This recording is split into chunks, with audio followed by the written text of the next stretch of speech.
On le surnomme le vent qui rend fou.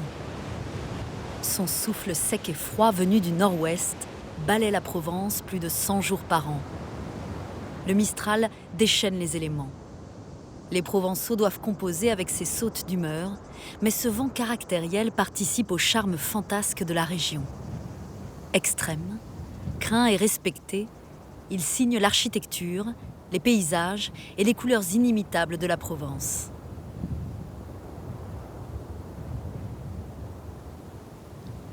C'est un personnage familier. Il habite le pays. Il porte bien son nom parce que Mistral, c'est maestral. Maestral, c'est le maître.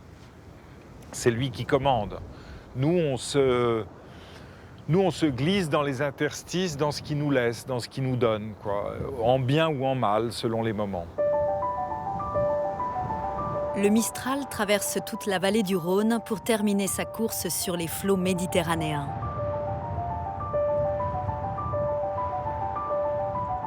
À Marseille, seule la Vierge de la Garde ose défier le maître des vents. Dressée sur son piton rocheux à plus de 150 mètres de haut, la Bonne Mère, comme la surnomment affectueusement les Marseillais, observe un curieux spectacle. Les hommes ressemblent à des poupées tombées entre les mains d'un marionnettiste malveillant. Au VIe siècle avant Jésus-Christ, les poètes grecs tragiques faisaient déjà référence à cette éole déchaînée. Et depuis, d'innombrables histoires se racontent ici autour de ce vent. Il peut sévir plusieurs jours d'affilée et ses rafales peuvent dépasser les 100 km/h. Une légende raconte que ces bourrasques prendraient naissance dans le Vivarais, dans le nord de l'Ardèche. C'est vrai qu'autrefois, il y avait des croyances. On pensait qu'au Vivarais, ils avaient une porte, si vous voulez, un trou dans la montagne, et que le Mistral passait par là. Et donc, ils sont montés pour dire, on sait que vous ouvrez ou vous fermez la porte, selon l'intensité du Mistral. Est-ce que vous pourriez la fermer un peu plus souvent? Alors, ça fait rire aujourd'hui, mais ça fait partie du fait qu'on pensait que des gens pouvaient maîtriser le vent comme ça, ouvrir et fermer le vent.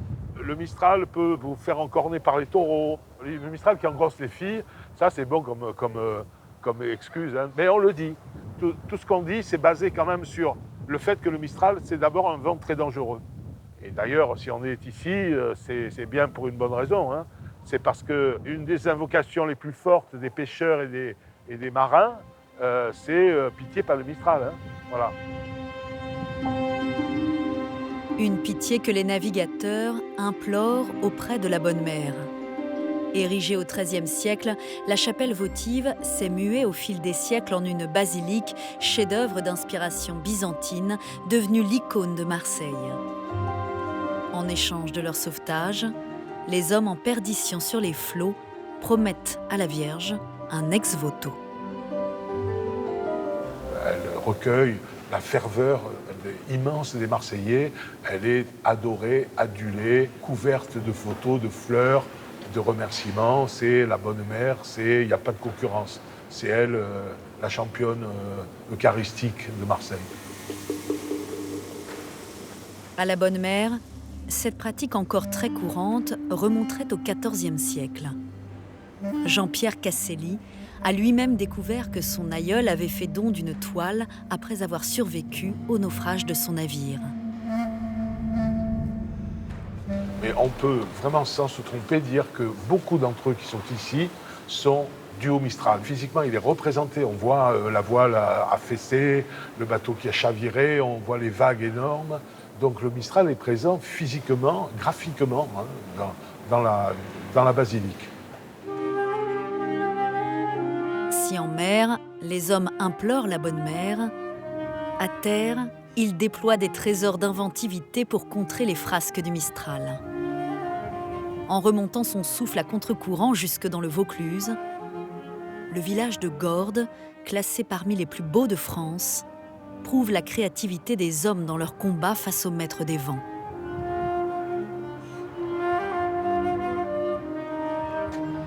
La contrainte importante dans nos régions, ça va être bien sûr la protection contre le Mistral. Là, on est en présence d'un village perché sur un éperon.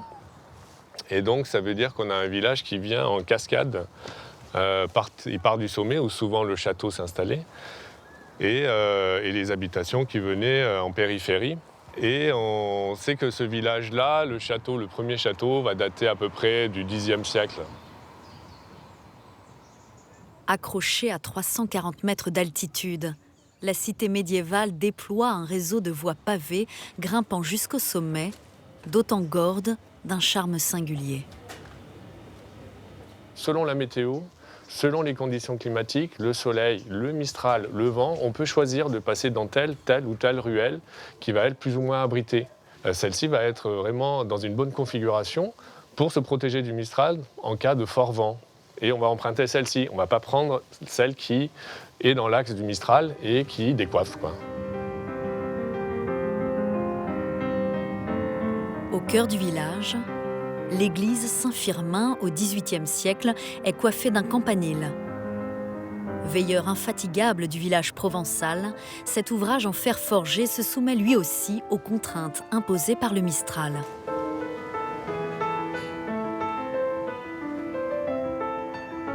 Ce qu'on remarquera dans nos villages ici dans le sud, c'est que bien souvent ces campaniles sont en fer forgé et très aériens, très légers, qui peuvent aussi nous faire penser que c'est pas pour rien et que c'est une façon aussi de protéger ces clochers du fort mistral et de permettre au mistral de passer sans contrainte importante sur les édifices sur lesquels les campaniles sont posés. En contrebas, la plaine offre un terrain de jeu privilégié au vent qui peut investir les lieux sans rencontrer aucun obstacle.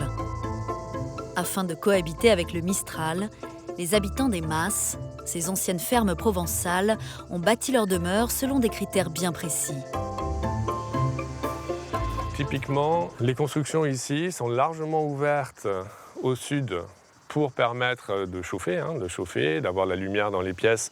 Et les pièces de vie et les pièces nobles des maisons étaient toutes orientées au sud, vers la vue et vers cette manne de calories du soleil. Et vous verrez qu'au nord, là, pour le coup, on est vraiment fermé. C'est la carapace, avec des petites ouvertures, ce qu'il faut pour éclairer une remise ou un couloir. C'est vraiment la grosse veste contre le froid du mistral. Ces demeures regardant vers le sud, encadrées par un ciel azur, des oliviers et des haies de cyprès, font l'identité de la Provence. Dans les Alpilles, aux abords de Saint-Rémy de Provence, Henri de Pazzi chérit tellement ces paysages qu'il a décidé de quitter Paris il y a presque 40 ans pour venir cultiver cette terre, comme les hommes le faisaient déjà au XIXe siècle. Cette Provence maraîchère qui s'est vraiment façonnée, peut-être qui a commencé vers la fin du XVIIIe, mais surtout au XIXe, parce qu'on était capable d'y produire des légumes de manière très précoce. Et pour organiser cette précocité, pour protéger aussi les cultures du vent dominant, le maître, qui est le mistral, eh bien, on a commencé à planter des haies de cyprès. Donc toutes les haies de cyprès sont orientées d'est en ouest, et c'est entre les haies de cyprès qu'on va pouvoir cultiver des légumes. Les agriculteurs craignent autant le mistral qu'ils ne l'espèrent. Car si sa violence met les cultures à rude épreuve, son souffle sec, porteur de soleil, peut être un véritable allié. La terre est gorgée d'eau, donc ça c'est formidable parce qu'ils vont énormément en profiter. La chaleur est en train de revenir. Après un petit coup de mistral, l'atmosphère s'assèche. Et là, c'est extrêmement bénéfique à la culture. C'est des belles conditions, quoi. Pour les céréales, dont Henri cultive plus de 2000 variétés, le mistral contribue même à améliorer les récoltes. Il a une action très importante sur la santé des plantes. C'est lui qui va éviter toutes les proliférations de moisissures ou de maladies, ce qu'on appelle les maladies cryptogamiques qui sont provoquées par des champignons. Ici, on fait des blés qui sont des blés de très bonne qualité. On n'a pas de problème de maladie dans les blés, c'est parce qu'il est présent. Vivifiant, fascinant, le mistral confère à la Provence des teintes inimitables, source d'inspiration inépuisable des plus grands artistes. Il façonne complètement le paysage, il façonne la lumière, hein, la lumière particulière qu'on a ici, cette lumière très violente. C'est le Mistral qui la donne, c'est lui qui va éclaircir l'air, lui donner une transparence très particulière qui fait qu'on va avoir des lumières très puissantes, des grands aplats de lumière. On comprend très bien pourquoi est-ce que Cézanne d'abord est Cézanne et pourquoi est-ce que les cubistes après viennent chercher la lumière ici. On voit très bien les cyprès tourmentés ou les allées de platane tourmentées dans la peinture de Van Gogh. On voit très bien que chez lui, la puissance du vent, cette espèce de rencontre de ce vent extrêmement fort avec cette lumière crue, c'est quelque chose qui dessine sa peinture.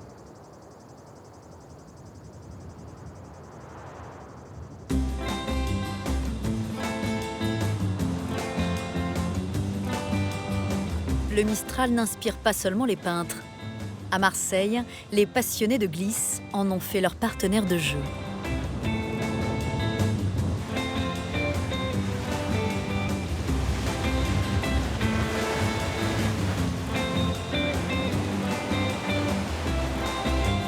Les plages du Prado ont été créées pour protéger la route de l'assaut des vagues les jours de tempête.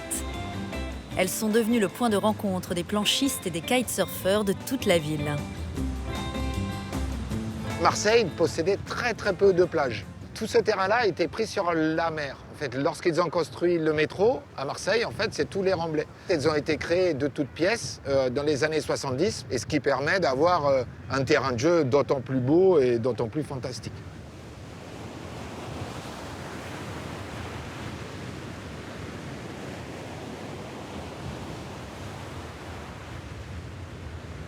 On est super content, on ziote la météo, on est toujours en train de voir si les arbres bougent parce que dès qu'il y a un souffle d'air, même quand on est au bureau, si on a un créneau entre midi et 2, eh ben on se prend un sandwich vite fait, on arrive et puis du coup on se met à l'eau. Le Mistral pour moi, c'est juste le bonheur.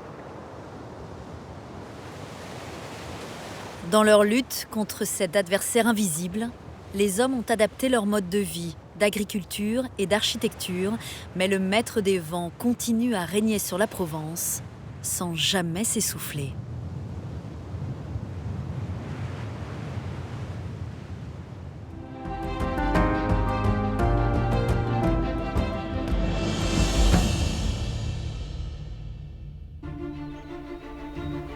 Elle se love dans la Provence des vallons ombragés, de la pierre sauvage et des ruisseaux cachés. Les abbayes cisterciennes se dérobent à la vue et au temps. Elles se fondent dans le végétal et racontent une des aventures spirituelles les plus fascinantes de l'histoire des hommes. À la fin du XIe siècle, un grand désir de renouveau traverse l'Église. Des hommes et des femmes plaident pour un retour aux sources du christianisme. Ils souhaitent vivre une existence plus proche de l'Évangile.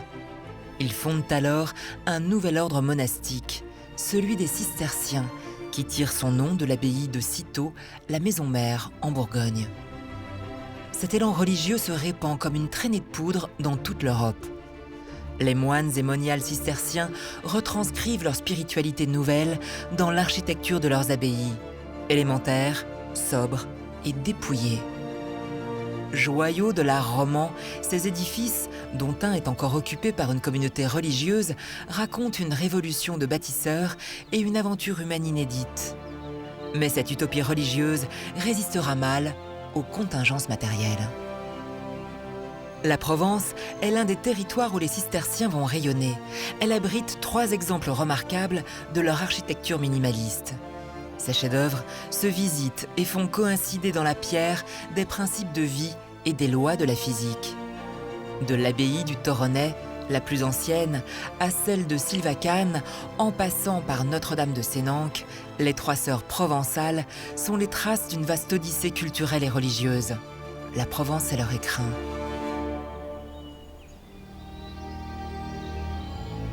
À une 50aine de kilomètres de la mer, non loin de la ville de Hyères, dans le Var, l'abbaye du Toronnais se perd dans une impénétrable forêt de chênes. Au milieu du XIIe siècle, quelques dizaines d'hommes issus de l'ordre cistercien s'installent dans cette zone inhospitalière. lorsque les premiers moines vont venir s'installer ici, en fait, c'est une forêt, clairement. Il n'y a rien de défriché.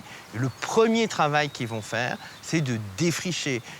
On est encore dans la grande période des défrichements médiévaux. Ces cisterciens, au départ, au moment de la fondation de l'ordre, ils recherchent une vie qui puisse être la plus proche de celle du Christ. Les cisterciens sont des réformateurs. Ils appartiennent à la famille des bénédictins qui existe depuis le VIe siècle. Mais ils ne se reconnaissent plus dans cet ordre monastique qui s'est éloigné de l'idéal de l'Évangile. Trop riches, trop prétentieux, trop orgueilleux. La pauvreté à laquelle ils aspirent se retrouve dans leur lieu de vie. Au Toronnais, on ne trouve aucun ornement sur les murs, aucun vitrail coloré, uniquement des formes géométriques. Ce qui est le plus frappant lorsqu'on arrive ici, c'est à la fois ce mélange de rudesse, d'austérité. On touche là à toute la sensibilité de l'art cistercien, c'est-à-dire le rôle de la lumière, cette lumière qui rentre et qui doit éclairer les hommes, qui doit éclairer la communauté monastique.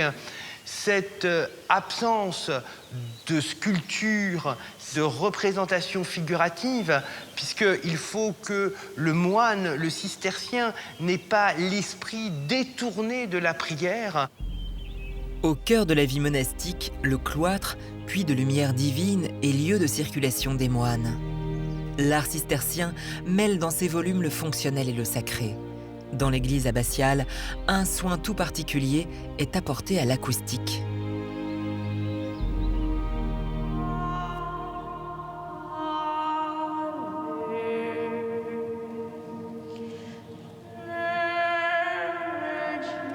Parce qu'ils souhaitent vivre dans un monde de silence et de chant, les cisterciens construisent pour leurs abbayes des murs épais où la pierre permet au son de rebondir. Rien ne vient gêner sa circulation. Le chant monte vers Dieu de manière pure et authentique. Cette révolution architecturale et spirituelle est un véritable raz-de-marée. La réforme cistercienne va avoir un succès que ses promoteurs ne s'imaginaient peut-être pas, puisque en un siècle, l'Europe va se couvrir d'abbayes cisterciennes. On considère qu'il y a plus de 500 abbayes cisterciennes qui, en 100 ans, vont naître et grandir et prospérer de la Norvège jusqu'au sud de l'Espagne. Et c'est vraiment un succès phénoménal, avec en plus tout un système de réseau qui permet réellement aux cisterciens de quadriller toute l'Europe. Cette expansion, l'ordre la doit à Bernard de Clairvaux, infatigable promoteur des cisterciens au XIIe siècle. À 2 heures de route du Toronnais, en longeant la côte vers l'ouest, au fond d'un petit val du Luberon difficilement accessible, l'abbaye Notre-Dame de Sénanque surgit à la dérobée. Elle tire son nom d'un cours d'eau qui la borde, la Sénancole.